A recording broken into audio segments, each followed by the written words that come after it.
నమస్కారం. అహల్య న్యూస్ కి స్వాగతం. ముందుగా ముఖ్యాంశాలు. మహారాష్ట్ర ఎన్నికల ఫలితాలపై హర్షం వ్యక్తం చేసిన సీఎం చంద్రబాబు. ఘన విజయం దిశగా దూసుకువెళ్తున్న మహాయుతి కూటమికి శుభాకాంక్షలు తెలిపిన ఏపీ సీఎం. ఎన్నికల్లో ప్రజలు అపూర్వ విజయం కట్టపెడుతున్నారంటూ వ్యాఖ్య.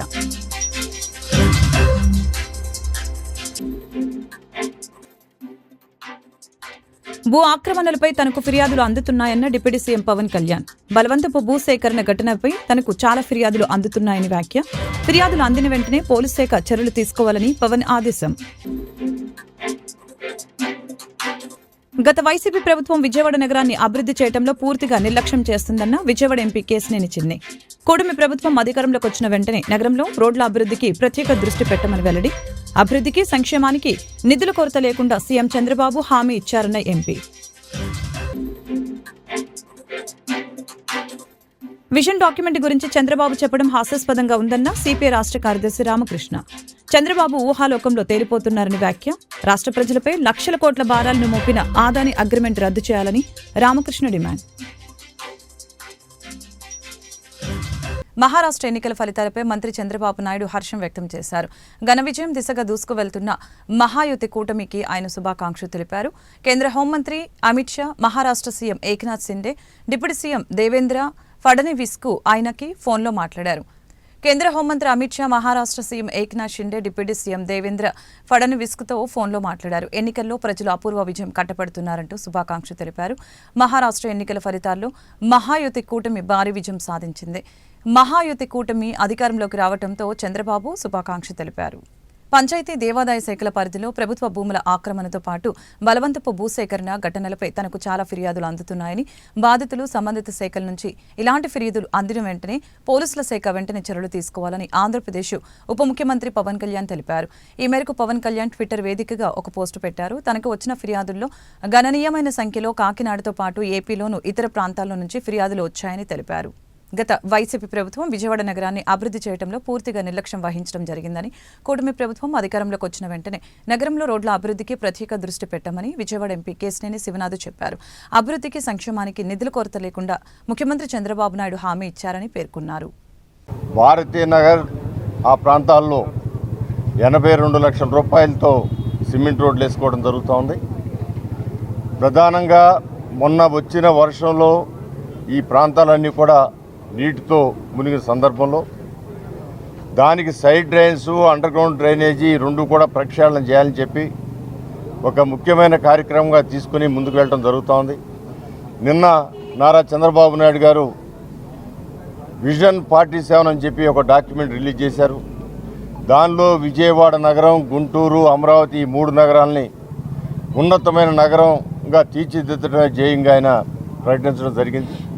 అంతేకాదు దీనిలో ఎక్కడ అవసరం ఉన్న నిధులు అనేవి కొరత లేదు, అభివృద్ధికి సంక్షేమానికి కూడా కొరత లేదు. ఈ రెండింటి కూడా నిధులు చాలా ఇబ్బందులున్నా ఈ రెండింటిని 2 కళ్ళగా మనిషికి కళ్ళు ఎంత అవసరమో ఆ విధంగా రెండింటిని సమాన దృష్టితో ముందుకు తీసుకెళ్ళడానికి ఆయన చేసే ప్రయత్నానికి అందరినీ సహకరించమని కోరుతూ ఉన్నారు.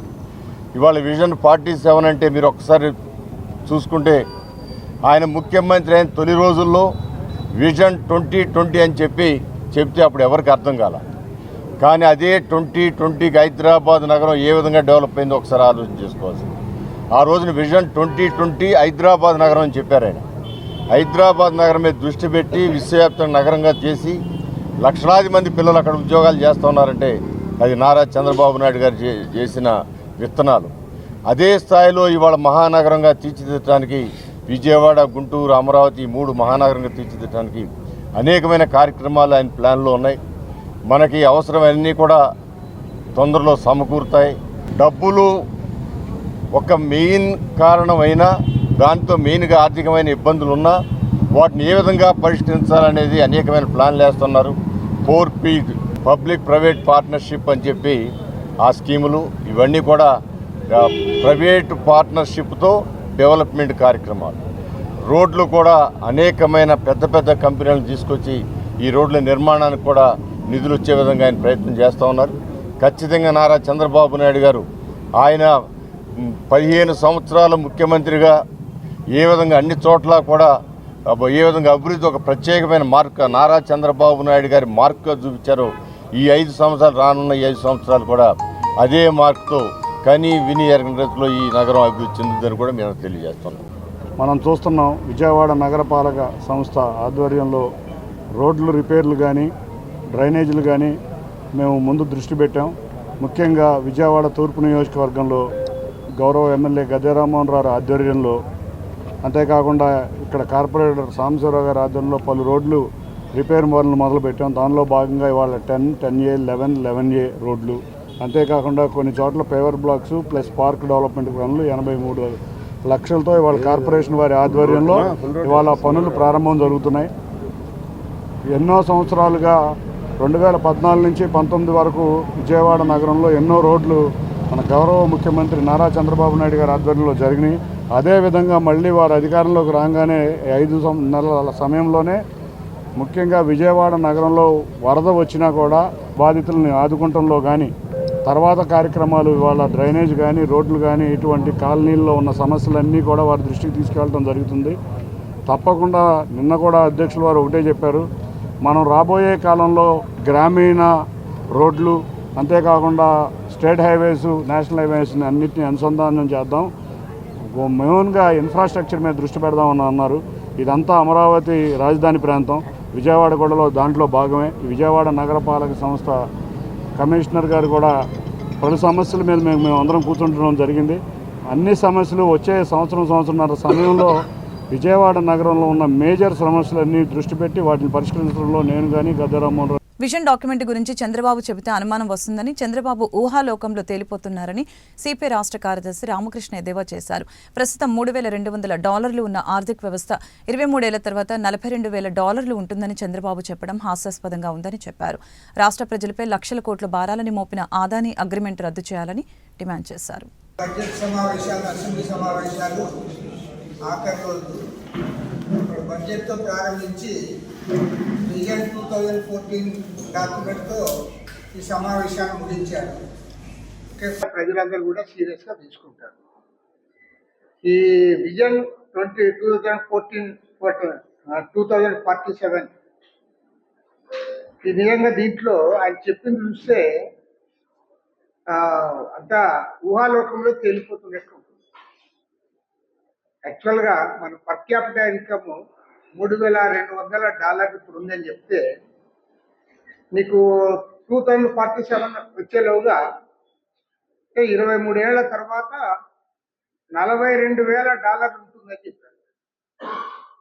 $42,000 అంటే అది ఏ రకంగా సాధ్యము? పైగా మన రూపాయి విలువ పడిపోతా ఉంది, డాలర్ విలువ పెరుగుతా ఉంది. ఒకప్పుడు ₹40 మనం చూసాము, ఇప్పుడు అప్పుడు ₹82. నేను 2047కి ఖచ్చితంగా చెప్తాను, అప్పుడు ఒక డాలర్కి $200 మినిమం ఉంటుంది. అంటే మీ పర్ క్యాపిటల్ ఇన్కమ్ $84 లక్షల ఉంటుందని చెప్పినాను. అసలు ఏ రకంగా చూసినా ఇది సాధ్యమా? అందులో మళ్ళీ చంద్రబాబు గారు చెప్పడం భావ్యమా అని నేను అడుగుతాను.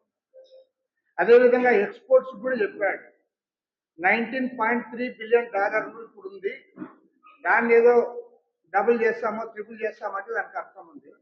ఒకేసారి $450 బిలియన్ పెరుగుతుంది అని చెప్పారు. మరి అది ఏ రకంగా పెరుగుతుందో దానికి ఆయన చెప్పారు. ఏమన్నా పక్క రాష్ట్రాలతో అంత కొనుగోలు చేసి ఇక్కడ నుంచి ఎక్స్పోర్ట్ చేసి అదంతా కూడా మన రాష్ట్రంలో రాసుకుంటాడేమో తెలియదు. దీనికంటే బాగా విచిత్రమైనది ఏమంటే, పేదరికం లేని సమాజం నిర్మించాలని ఆశించడంలో కోరుకోవడంలో తప్పులేదు, కానీ అసలు ఈ డిస్పారిటీస్ అంతరాలన్నీ తగ్గిస్తాము అని చెప్తా ఉన్నాడంటే నాకు అర్థమే కాలే. మరి చంద్రబాబు నాయుడు గారు చూసి అవుతున్నాడా, లేకపోతే ఊరికి ఆయన రాత్రి కల్లోకి వచ్చి చెప్తా ఉన్నాడా ఏమో తెలియదు. మీరు సీఎంగా 95 నుంచి ఉన్నారు, రాష్ట్రంలో కానీ దేశంలో కానీ $2.49 నువ్వు అగ్రిమెంట్ చేసుకున్నావంటే ఎప్పుడో 10 ఏళ్ల క్రితం లేదంటే 10 ఏళ్ల తర్వాత అంటే అది వేరే విషయం. సేమ్ పీరియడ్లో ఎన్టీపీసీ కూడా అది గవర్నమెంట్దే కదా, సెంట్రల్ గవర్నమెంట్దే. సెకీ కూడా సెంట్రల్ గవర్నమెంట్ అంటున్నావు. మరి ఆడ $1.99 చేసుకున్నప్పుడు $2.49 పర్ యూనిట్ 50 పైసలు పెంచి దాదాపు 25 ఏళ్ల పాటు ప్రజలపైన 1,00,000 కోట్ల రూపాయల భారం మోపడానికి నువ్వు అగ్రి అయినావు. పైగా అప్పుడు మంత్రిగా ఉన్న ఆయన ఇవాళ ఆయన కూడా చెప్తున్నాడు, నాకు చెప్పలేదు, అర్ధరాత్రి ఫోన్ చేసి సంతకం చేయమంటే సంతకం చేయలేదు, క్యాబినెట్ తీసుకొని పోతే పాస్ చేశారు, ఎలాంటి డిస్కషన్ కూడా జరగలేదని చెప్పి బాలినేని శ్రీనివాసరెడ్డి గారు అప్పుడున్న విద్యుత్ శాఖ మంత్రి కూడా ఆయన కూడా చెప్పారు. ఇంకా క్లియర్ కట్ కేసు ఇది, పక్కా క్లియర్ కట్ కేసు. దాదాపు 1,00,000 కోట్ల రూపాయల భారం ప్రజలపైన పడింది. వాళ్ళు అందరూ కూడా ఇప్పుడు మాట్లాడుతూ ఉన్నారు, ఆయన బీజేపీ ఎంపీ ఇచ్చాడు, మేము అధికారంలో ఉన్న రాష్ట్రాల్లో కాదు కదా. కరెక్టే, మీరు అధికారంలో ఉన్న రాష్ట్రం కాదు, కానీ ఈ 1,750 కోట్ల రూపాయలు మీరిద్దరు వాటాలు వేసుకుని పంచుకున్నారని మేము చెప్తున్నాం. కేంద్రంలో అధికారంలో ఉన్న బీజేపీ నాయకులు, ఆనాడు రాష్ట్రంలో అధికారంలో ఉన్న వైఎస్ఆర్ కాంగ్రెస్ నాయకులు, మీరిద్దరు దొంగలు కూడా పంచుకున్నారు. కాబట్టి వాళ్ళ చంద్రబాబు నాయుడు గారు అసెంబ్లీలో అదాని పేరు కూడా ఎత్తలేకపోతా ఉన్నాడు. చంద్రబాబు నాయుడు మరి అన్ని చెప్తాడు, దొంగల రాజ్యం అంటాడు, అన్ని అంటాడు. మరి ఇంత క్లియర్ కట్ గా జరిగితే మీరు ఏం మాట్లాడుతూ ఉన్నారు చెప్పమని నేను అడుగుతాను. మీరు కనీసం ఆ పేరు కూడా మీరు చెప్పలేకపోతా ఉన్నారు. పైగా మీరు ఏమంటున్నారు, అది స్టడీ చేస్తాము, స్టడీ చేసిన తర్వాత చెప్తాము అంటే మరి మీరేం మీరు మా విధంగా మేమన్నా అయితే అవి ఇవి అని తెచ్చుకోవాలని రికార్డ్స్ అనుకోవచ్చు. టెక్నాలజీ గురించి ప్రపంచంలోనే మనంత బాగా ఉపయోగించే వాళ్ళు లేరు అన్నారు. మరి మీకు సబ్జెక్ట్ లేదా? సబ్జెక్ట్ ఇంతవరకు మీకు తెలియలేదా? తెలియకుండా కానీ మీ వాళ్ళంతా మాట్లాడుతూ ఉన్నారా? యాక్చువల్గా ఇది జరిగినప్పుడు ఇవాళ రాష్ట్ర ఆర్థిక మంత్రిగా ఉన్న పయ్యావుల కేశవ్ ఆ రోజు హైకోర్టులో ఈ విషయాలన్నిటిపైన ఆల్రెడీ ఆయన కుంభకోణాల కేసులో ఆదానిని వెంటనే అరెస్టు చేయాలని సిపిఎం నాయకులు సిహెచ్ బాబురావు డిమాండ్ చేశారు. ఆదాని అవినీతికి మోడీ ప్రభుత్వ ఒత్తిళ్లకి లొంగి ఒప్పందాలు చేసుకున్న వైసీపీ ప్రభుత్వంపై విచారణ చేసి న్యాయ విచారణ జరిపి శిక్షించాలని తెలిపారు. స్మార్ట్ మీటర్లని తక్షణమే ఆపాలని, తెలుగుదేశం కూటమి ప్రభుత్వం ఆదాని ఒప్పందాలని రద్దు చేసి చిత్తశుద్ధిని రుజువు చేసుకోవాలని అన్నారు. అదానీ కుంభకోణం బట్టబయలైంది. అమెరికాలో కేసు నమోదైంది, వారెంట్ కూడా విడుదలయ్యింది. అదానీ దేశంలో కుంభకోణాలు మోడీ బీజేపీ మద్దతుతో కొనసాగిస్తూ ఉన్నారు. ఒకవైపున విమానాశ్రయాలు, పోర్టులు, విద్యుత్తు, ఇప్పుడు సిమెంటు, సర్వం సహజ సంపదని కొల్లగొడుతూ ఉన్నారు. ఇప్పుడు ఆఖరికి సూర్యరశ్మితో తయారయ్యేటువంటి విద్యుత్తును కూడా వదిలిపెట్టకుండా కుంభకోణాలు చేసి ఆంధ్రప్రదేశ్లో ఉన్న గత వైసీపీ జగన్ ప్రభుత్వానికి 1,750 కోట్ల రూపాయల ముడుపులిచ్చి 70 లక్షల యూనిట్లు సంవత్సరానికి ఇచ్చే కరెంటు ఒప్పందాన్ని 25 ఏళ్ల పాటు చేసుకున్నారు. ఇది ఒక్కటే కాదు, ఇంకా అనేక రాష్ట్రాల్లో కూడా చేసుకున్నారు. దీని ద్వారా ఆంధ్రప్రదేశ్కి 1,00,000 కోట్ల రూపాయలు పైగా 25 ఏళ్లలో నష్టం జరుగుతూ ఉంది. దీనికి వైసీపీ జగన్మోహన్ రెడ్డి బాధ్యత వహించాలి. మోడీతో కుమ్మక్కయ్యి జగన్మోహన్ రెడ్డి ప్రభుత్వంలో ఈ కుంభకోణం జరిగింది. అంతేకాదు, టీడీపీ కూటమి ప్రభుత్వం వచ్చిన తర్వాత టీడీపీ, జనసేన, బీజేపీ ఆ ఒప్పందాలన్నిటినీ కొనసాగిస్తూ ఉన్నారు. 5 నెలలైనా ఎందుకు ఆ ఒప్పందాలని రద్దు చేయాల? పైపెచ్చు అదానీ కంపెనీ విద్యుత్ స్మార్ట్ మీటర్లు ఈ కూటమి ప్రభుత్వంలో ఇంటింటికి బిగిస్తూ ఉన్నారు. అంటే బీజేపీ, వైసీపీ కలిపి పాల్పడిన కుంభకోణాలని టీడీపీ కూటమి కొనసాగిస్తూ ఈ రాష్ట్ర ప్రజలని కొల్లగొడుతూ ఉన్నారు. అందుకే ఈరోజు అడుగుతూ ఉన్నాం, ఈ కుంభకోణాలకి పాల్పడి రుజువైనటువంటి అదానీని వెంటనే అరెస్టు చేయండి. ఆ కుంభకోణంలో ఉన్న వాళ్ళందరినీ ఆంధ్రప్రదేశ్లోనూ దేశంలోనూ అదానీని బ్లాక్ లిస్ట్లో పెట్టండి. అదానీ కంపెనీలతో చేసుకున్న ఒప్పందాలని రద్దు చేయండి. ఈ ఆంధ్రప్రదేశ్లో అదానీ స్మార్ట్ మీటర్లు ఆపండి. అంతేకాదు ఈ విద్యుత్ ఒప్పందాలని రద్దు చేయండి. ఇప్పుడు విద్యుత్తు డేటా సెంటర్ల పేరుతో వేల ఎకరాల స్థలాలని అదానీకి గత ప్రభుత్వం ఈ ప్రభుత్వం కేటాయించింది. ఈ ఒప్పందాలన్నింటినీ రద్దు చేయండి. ప్రతి ఒక్కరూ రేపు షాపులకి ఇళ్లకి విద్యుత్తు అదానీ స్మార్ట్ మీటర్లు వస్తున్నాయి. కుంభకోణాలు అదానీ మీటర్లు మనకు అవసరం లేదు. తిరస్కరించండి, ప్రతిఘటించండి. ఈరోజు అసెంబ్లీ ముగిసింది. ఈ కుంభకోణం బట్టబయలైనా ఎందుకు ఈ ప్రభుత్వం అసెంబ్లీలో న్యాయ విచారణకి ఆదేశించలేదు? అంతేకాదు ఈ ఒప్పందాల్ని రద్దు చేస్తూ అసెంబ్లీలో ఎందుకు తీర్మానం చేయలేదు? చిత్తశుద్ధి ఉంటే ఇప్పటికైనా ఈ చంద్రబాబు నాయుడు గారు ప్రకటించాలి, పవన్ కళ్యాణ్ గారు ప్రకటించాలి, విచారణ జరపాలి, ఒప్పందాలు రద్దు చేయాలి, స్మార్ట్ మీటర్లు ఆపాలి. మోడీ గారు నోరు విప్పాలి. తెర వెనకొండి అదానీకి అండదండలిచ్చి ఈ కుంభకోణాలకి, అవినీతికి, దోపిడీకి మొత్తం అండదండలిస్తుంది మోడీ ప్రభుత్వం. కాబట్టి మోడీ కూడా వీటికి బాధ్యత వహించాలి. సిపిఎం పార్టీ మొట్టమొదటి నుంచి ఈ 7,000 మెగావాట్ల ఒప్పందం స్మార్ట్ మీటర్లు ప్రమాదమని హెచ్చరిస్తున్నాం. అవినీతి చోటు చేసుకుందని చెప్పాం, పట్టించుకోలేదు. ఇప్పుడు మేము చెప్పినట్టు ఇది బట్టబయలైంది. మహిళలపై రోజురోజుకు పెరుగుతున్న అత్యాచారాలపై ప్రభుత్వంలో ఎటువంటి స్పందన లేదని, మహిళా సంక్షేమంపై ప్రభుత్వం చిత్తశుద్ధితో పనిచేయడం లేదని భారత జాతీయ మహిళా సమైక్య రాష్ట్ర ప్రధాన కార్యదర్శి దుర్గాభవాని ఆరోపించారు. డిసెంబర్ 6 నుంచి 9 వరకు 22వ జాతీయ మహిళా సమైక్య సభలు జయప్రదం చేయాలని కోరారు. 6వ తేదీ నుండి 9వ తేదీ వరకు ఢిల్లీలో జరగబోతా ఉన్నాయి. భారతదేశంలో జనాభా 140 కోట్లు దాటిపోయింది. అందులో సగం మంది మహిళలు ఉన్నారు. ఇవాళ మహిళా రిజర్వేషన్ కానీ, మహిళా సంక్షేమం కానీ, మహిళల మీద జరుగుతున్న అత్యాచారాల పట్ల ప్రభుత్వాలకు ఏమాత్రం చిత్తశుద్ధి లేదనే విషయం స్పష్టంగా అర్థమవుతుంది.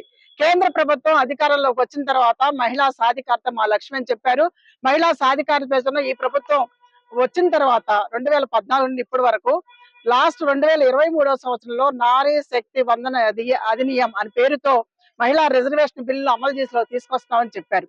కానీ మహిళా రిజర్వేషన్ అమలు చేయడానికి కూడా ఈ ప్రభుత్వానికి చిత్తశుద్ధి లేదంటే అనడానికి తార్కాణం 2024లో ఎలక్షన్లు జరిగినప్పుడు ఆ రిజర్వేషన్ అమలు పరచపోగా డీలిమిటేషన్ పేరుతో, జనాభా లెక్కల పేరుతో వాయిదా వేసుకుంటూ వచ్చారు. అది ఇంకో 10 సంవత్సరాలు పడుతుందని చెప్పారు. అసలు బిల్లు వచ్చేటప్పుడు కూడా 30 సంవత్సరాలు పైగా పోరాడుతూ ఉండంటే ఈ రిజర్వేషన్ అమలు కేవలం 15 సంవత్సరాలు అమలు చేస్తామని చెప్పారు. అందులో 5 ఏళ్ల కాలం మళ్ళీ గడిచిపోతా ఉంది. ఈ మధ్యలో రేపు అనేక బిల్లులు ఈ పార్లమెంట్ సెషన్స్ లో కూడా మాట్లాడటానికి ప్రభుత్వం సిద్ధంగా ఉంది. రేపటి నుండి పార్లమెంట్ సెషన్ స్టార్ట్ అవబోతా ఉన్నాయి. ఇందులో కూడా జమిలీ ఎన్నికలకు సంబంధించి కానీ అనేక బిల్లులు పాస్ చేయడానికి ప్రయత్నం చేస్తా ఉన్నారు. కానీ మహిళలకు సంబంధించి రిజర్వేషన్ ఏదైతే నారీ శక్తి వందన పేరుతో మీరు చెప్పారో ఆ వందనాన్ని పక్కన పెట్టారు. ఆ శక్తిని నిర్వీర్యం చేయడానికి ప్రభుత్వం ప్రయత్నం చేస్తుందనే విషయం స్పష్టంగా అర్థమవుతుంది. కనుక ప్రభుత్వం వెంటనే నారీ శక్తి వందన అధినియం అనే పేరుతో ఏదైతే చెప్పారో దానికి ఈ 2027 మీరు ఏదైతే బిల్లు తీసుకురావడానికి జమిలీ ఎన్నికలు అన్నారో అప్పటికల్లా దేశవ్యాప్తంగా ఇంప్లిమెంట్ చేయాలని భారత జాతీయ మహిళా సమాఖ్య మేము డిమాండ్ చేయబోతా ఉన్నాం. దాంతో పాటు మహిళా సంక్షేమం అన్నారు. సంక్షేమానికి ఇవాళ ప్రభుత్వం ఏ మాత్రం చిత్తశుద్ధితో అమలు పరిచే పరిస్థితి కనిపించలేదు. ఇవాళ భారతదేశంలో 160% మంది రక్తహీనతతో బాధపడతారన్నారంటే ఇది సంక్షేమాన్ని మేము అడుగుతున్నాం. పసిపిల్లలు 49% మంది పసిపిల్లలు పౌష్టికాహార లోపం వల్ల బాధపడతారంటే ఇది సంక్షేమాన్ని మేము అడుగుతాను. మహిళల మీద అత్యాచారాలు రోజు రోజుకి పెరిగిపోతా ఉన్నాయి. నిన్న మనం చూసాం అసెంబ్లీ సమావేశాల్లో కూడా ఇతర అడిగిన ప్రశ్నలకు మంత్రుల సమాధానంలో కూడా దాదాపు ఈ ప్రభుత్వం వచ్చిన తర్వాత గత ప్రభుత్వంలో కూడా ఎన్ని అత్యాచారాలు ఎలా జరిగినాయో ఈ ప్రభుత్వం వచ్చిన తర్వాత దాదాపు రోజుకి 48 కేసులు ఇంప్లిమెంట్ జరుగుతున్నాయి అని చెప్తా ఉంటే ఇవాళ ఇవి కంట్రోల్ చేయడానికి ప్రభుత్వాలు ఏమైనా చిత్తశుద్ధి అమలు చేయడానికి ప్రయత్నం చేస్తున్నాయా అనేది.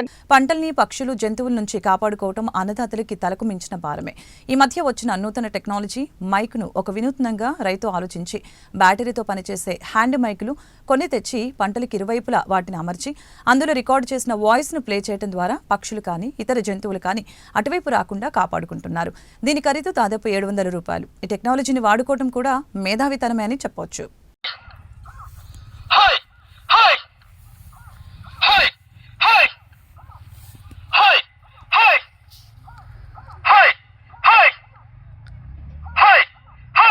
ఆంధ్రప్రదేశ్ శాసనసభ ఫైనాన్షియల్ కమిటీలకి సభ్యులను ఎన్నుకునేందుకై రాష్ట్ర శాసనసభ కమిటీ హాల్లో శుక్రవారం జరిగిన ఎన్నికల్లో ఓటు హక్కును వినియోగించుకున్న రాష్ట్ర పర్యాటక, సాంస్కృతిక, సినిమాటోగ్రఫీ మంత్రి కందుల ఆంధ్ర భద్రాద్రి క్షేత్రానికి డిసెంబర్ 12న చిన్నజీయర్ స్వామి రాకతో భారీ ఏర్పాట్లు చేశారు.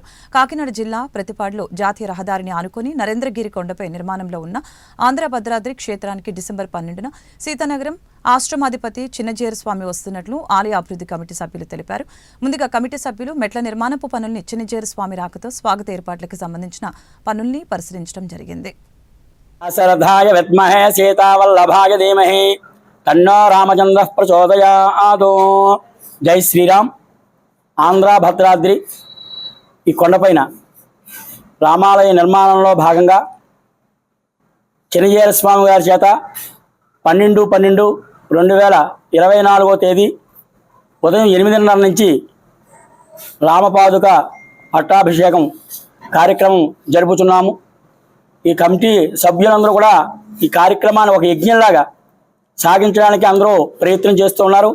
దీనికి తోడు భక్తులందరూ కూడా సహకరించి జీయర్ స్వామి గారు వస్తున్నారు కాబట్టి జగన్ ఆయన నారాయణ స్వరూపం అటువంటి జీయర్ స్వామి గారి యొక్క సమక్షంలో పర్యవేక్షణలో ఈ యొక్క రామపాదుక పట్టాభిషేక కార్యక్రమం జరుపుతున్నాము. దీనికి భక్తుల చేత రసీదుగా 250 రూపాయలు టిక్కెట్ పెట్టి రాముల వారి యొక్క పాదుకులు పూజ చేసిన తర్వాత కుంకుమ ప్రసాదము ఆ పాదుకులు కూడా మీ ఇళ్ళకి పట్టుకెళ్ళి మీ ఇంట్లోని లేదా వ్యాపార సంస్థల్లోని ఎక్కడ మనం పూజ చేసుకుందాం అనుకుంటాం అక్కడ పెట్టుకొని రాముల వారి యొక్క పాదాలు రోజు కూడా మన ఇంట్లో నిత్యము కూడా అత్యతన లాభస్తేషాం జయస్తేషాం కుతస్తేషాం పరాభవ ఏషామిందే వర్ష్యామో హృదయస్థో జనార్దన ఆపదాముపహర్తారం ధాతారం సర్వసంపదాం లోకాభిరామం శ్రీరామం భూజో భూజో నమామ్యహం. ఆయన లోకాభిరాముడు. అటువంటి రాము యొక్క పాదాలు మన ఇంట్లోని మన వ్యాపార సంస్థలోని పెట్టుకుని మనం పూజ చేసుకుంటే నిత్యము కూడా శుభాలు జరుగుతాయని చెప్పి ఈ కార్యక్రమానికి మీరు 250 రూపాయల టిక్కెట్ మాత్రమే ఇచ్చి రసీదు తీసుకుంటే మీరు ఏమి తేవక్కర్లేదు. అన్నీ కూడా పసుపు కుంకుమ అక్షంతులు దీపారాధన రాముల వారి పాదాలు ప్రసాదం అన్నీ కూడా ఈ కమిటీ వారు ఇస్తారు. మీరు మామూలుగా చేరాది కట్టుకుని ఇది ఆంధ్ర భద్రాద్రి మన ప్రతిపాడు హైవేలో ఉన్న ఆంధ్ర భద్రాద్రి దగ్గర కార్తీక మాసం శుభ సందర్భంగా ఇక్కడ భారీ ఎత్తున కార్యక్రమాలు జరుగుతున్నాయి. అలాగే మన కార్తీక మాసం 26ని మంగళవారం నాడు మన లక్ష దీపారాధన కార్యక్రమం జరుగుతున్నది.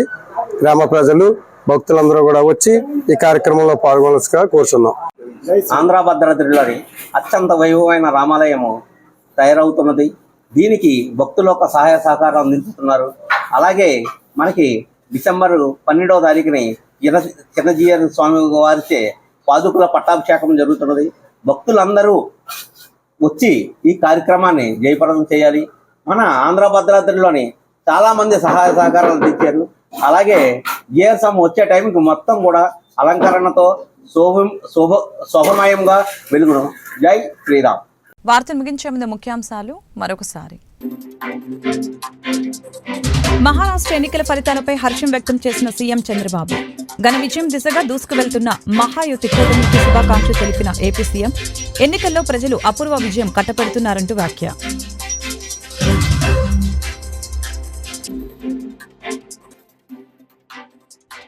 భూ ఆక్రమణలపై తనకు ఫిర్యాదులు అందుతున్నాయన్న డిప్యూటీ సీఎం పవన్ కళ్యాణ్.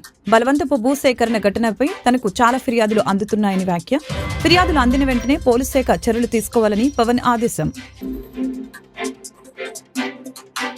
గత వైసీపీ ప్రభుత్వం విజయవాడ నగరాన్ని అభివృద్ధి చేయడంలో పూర్తిగా నిర్లక్ష్యం చేస్తుందన్న విజయవాడ ఎంపీ కేశినేని చిన్ని.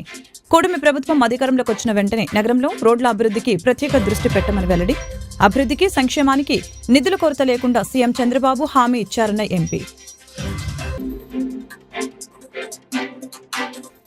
విజన్ డాక్యుమెంట్ గురించి చంద్రబాబు చెప్పడం హాస్యాస్పదంగా ఉందన్న సిపిఐ రాష్ట్ర కార్యదర్శి రామకృష్ణ. చంద్రబాబు ఊహాలోకంలో తేలిపోతున్నారని వ్యాఖ్య. రాష్ట్ర ప్రజలపై లక్షల కోట్ల భారాలను మోపిన ఆదాని అగ్రిమెంట్ రద్దు చేయాలని రామకృష్ణ డిమాండ్.